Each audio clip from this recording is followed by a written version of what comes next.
If you saw, say, a giant pile of candy in a room and you knew it was for anyone's taking, how much would you take? Nothing? All of it? Well, today I want to talk to you about social practice and how it's an art. Now, when you look up social practice on Wikipedia, it says, not so helpful, I know, but what I think Wikipedia is trying to get at here, or at least say, is the structure of daily life and how it appears in, say, social norms and expectations. Essentially, the things that we practice socially. Pretty obvious, I guess. Now, how can that possibly be an art, you say? Now, I won't tell you straight up, but I would suggest that you ponder that question as we look at a few artists. The first artist I want to look at is Felix Gonzalez Torres. Now, Torres was an artist who used many different non-traditional mediums for his installations. One medium he used quite often was candy. The candies would often be put in a corner of a space or in some layout. Torres invites the audience to take as much or as little of the pile as they so choose. The pile, however, does get replenished every day to its ideal weight via the museum. These installations, although using similar candies, still are able to mean such different, distinct things. Torres uses weight and color so expressively. A prime example is one of the first works I learned of his, which was Untitled Portrait of Ross in LA, which was to be kept at 175 pounds of hard candies in order to represent the weight of Torres's former lover, Ross Laycock, who died of complications of AIDS in 1991. The AIDS crisis of the 1980s and early 1990s was defined by a profound institutional silence. In the early years, the disease was derogatorily labeled as the gay plague, a term that reflected a prevailing social bigotry that slowed the federal response. Government officials and major media outlets such as the New York Times were criticized for not treating the epidemic with the urgency of a public health emergency until it was perceived to threaten the general public through blood supply. For an artist like Torres, the crisis was not just a headline, it was an intimate reality of entropy. His late partner, Ross Laycock, was one of hundreds of thousands who faced medical establishments that often treated AIDS patients as pariahs. In some cases, hospital staff would even avoid entering patients' rooms just because they had AIDS, or would even place bets on their survival. By the time Untitled Portrait of Ross in LA was conceived, in 1991, the community was navigating a state of perpetual mourning. The ideal weight of 175 pounds is a direct reference to a healthy body, before it was stripped of its ability to fight and began to physically fade away. Torres uses the candy as a metaphysical subversion. While the world sees the AIDS-afflicted body as something to fear or avoid, he presents it as something sweet, fragrant, and inviting. The act of taking the candy mirrors the slow, agonizing disappearance of his lover. But by allowing the audience to consume the work, he ensures that Ross's essence is distributed and remembered rather than simply lost to the statistics of an epidemic. When Portrait of Ross was first displayed, it was nearing the end of the AIDS crisis. The candies are said to be fragrant and sweet, wrapped in cellophane of different colors, bright colors. Candies tend to bring happy memories, or at least remind people of happy times, and are enjoyable by all. Knowing that these candies were meant to represent Torres's late lover, you can easily see the portrait Torres is trying to paint with the viewer's senses. Using sight, scent, touch, sound, and lastly taste, Torres creates a 4D portrait of his lost lover for his audience. At first, he uses bright cellophane wrappers to catch your eye or even make you happy. Then as you approach the installation, you can smell the sweetness. A sense of relief and maybe excitement gets invoked within you. The feeling and the sound of the cellophane wrappers crinkling in your hands creates this memory link to times that you've had candies like these. And especially since this piece was first displayed amidst the AIDS crisis, this piece could offer a little bit of hope or consolation to the people who were hurt by this wound in history. Torres illustrates to the people who maybe are or were homophobic that queer people are filled with love. These candies represent the sweet memories, the joy, the life Laycock gave Torres while they were together. Letting people feel how Laycock made him feel and everyone around him feel. Even letting those who reside in their hate feel that love too, maybe even changing their minds. Torres also invites others to think about their own life and how that sweetness and candy eventually melts away, and how life and the happy moments can slip away too, just like how Laycock passed away, and how Torres's happy moments with him did too. So when someone takes and eats the candy, they can think about how, say, they can still savor the moment that they live in. Savor the moments of life as of now. Torres breaks the traditional art-to-viewer relationship of a museum, eliminating anything that might stop you from touching the work, let alone take the work. In fact, he actively invites you to break those traditions, those social norms.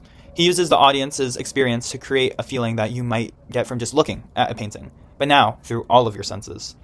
Felix Gonzalez Torres has so many other works that we could have looked at today, and I'd recommend you'd look at them, such as Untitled Death by Gun, or Untitled Public Opinion, or honestly any of his other works, and his candy works are just the tip of the iceberg.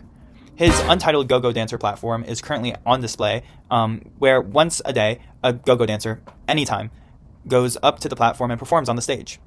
Now, Torres has other platform works, along with works that are stacks of paper, curtains, mirrors, billboards, statistics, and so much more. As much as I could really ramble on about Torres' work, I want to shift focus onto a different artist. You may know her. Yoko Ono. If the only way you know Yoko Ono is because she was famously accused of breaking up the Beatles during her relationship with John Lennon, you don't know the genius of Ono. She is an incredible activist, musical influence, and a pioneer in conceptual and performance art. One of her most famous pieces, Cut Piece, is a performance where Ono sits on a stage, unresponsive and still, but not motionless. Audience members then come up, one at a time, and are handed a pair of scissors. They then are expected to cut her clothing, although some people cut her hair, and they take their piece with them. No restrictions of what the person can do.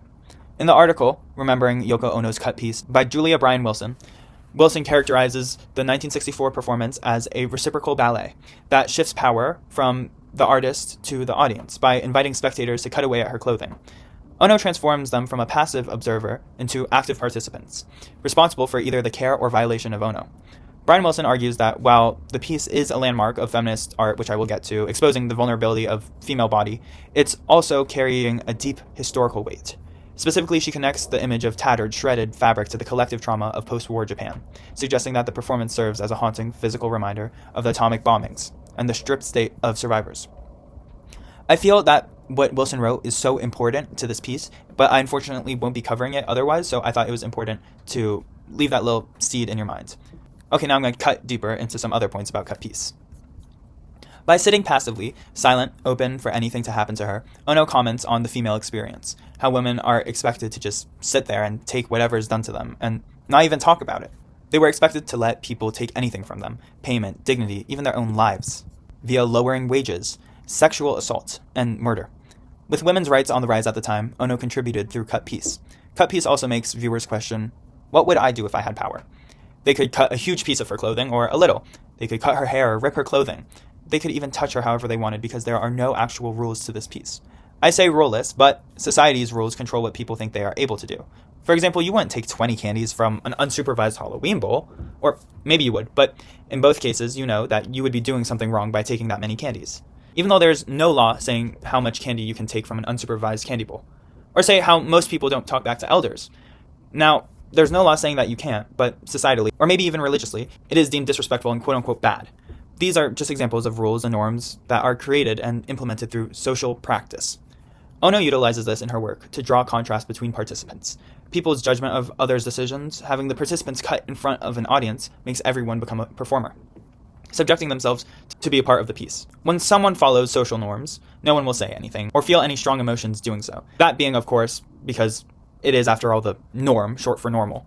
But the moment someone breaks the expectation, conflict stirs. Whether one is moving outside of the social norm for good or bad intentions, there is no difference in the count of sparked opinions. The second someone cuts too big of a piece, people begin to see that person differently. Each to their own opinion, whether expressed or not, it sure is there. And each person has their own scale of too much and too little, based on their own clipping or planned clipping, even causing more possibilities and scales to tick off. Another aspect I want to look at is how the audience member must take the piece they cut with them. This is very much resemblant of Torres' work. How much will you take? Will you take a lot of candies, or will you take one? Will you cut a whole garment, or just a small square? The concept of taking too much and what you do with it after. Something actually that I didn't touch on about Torres' work earlier. How the participant must take the wrapper with them. They may throw away the wrapper, or they may cherish it, creating every viewer's own relationship with the piece. The same thing happens with Yoko Ono's Cut Piece. Will they trash their fabric slip, or will they keep it as a prized possession? Although, the only piece I could find of Cut Piece was on display at the Tate, so I assume people either lost them or are keeping them, or are trying to sell them to art collectors and museums. Which all of that is a statement about the piece on its own, but I won't get into specifics of that now, at least not in this video. These art pieces are able to create their own meanings and relationship with each audience member. A new piece per person. Ono is able to invoke a deep controversy between people. She's able to use her art and performance as a vessel to illustrate and illuminate new relationships between participants. Some other of Ono's works that cover social practice that I wish I could get to, but you should definitely look into, are Wish Tree, which you actually can still participate in at a couple different museums today. Grapefruit Instructions, another of her more famous works, and Bed In. Now, I don't want to make this video too long, so I'll leave you off with one more artist for you to consider her use of social practice. Agnes Dennis, most famously known for her wheat field. At its most literal, wheat field of confrontation was a 2-acre harvest of golden grain planted on a man-made wasteland of dirt and rubble in lower Manhattan. Dennis manually transformed a $4.5 billion landfill created from the excavation of the World Trade Center into a living, breathing ecological site that yielded nearly 1,000 pounds of wheat. The idea was to create a jarring physical paradox, placing a symbol of basic human sustenance, food, in direct opposition to the symbols of global commerce, Wall Street, forcing the public to confront their misplaced priorities regarding land and life. Although contrasting to Torres and Ono, Dennis's work uses social practice nonetheless, displaying the taking and giving aspect on a larger level, using the literal environment of Manhattan workers' daily life as a canvas to paint a political statement on. By using the natural resources taken and discarded in order to build the World Trade Center, Dennis grows healthy wheat to give back to the community. There's so much more to say about this piece, but I want to leave those interpretations and discoveries for you to find and understand, because where's the fun in me telling you everything? Sadly, my friends, this video is coming to an end, and before I send you off, I'd like to close this video by leaving you with a request. Now, we've looked at how societal norms can be utilized to paint portraits or create new relationships with people and objects, how participation alone can create art. So I challenge you to find, or at least to consider, a part of your daily life or social practice.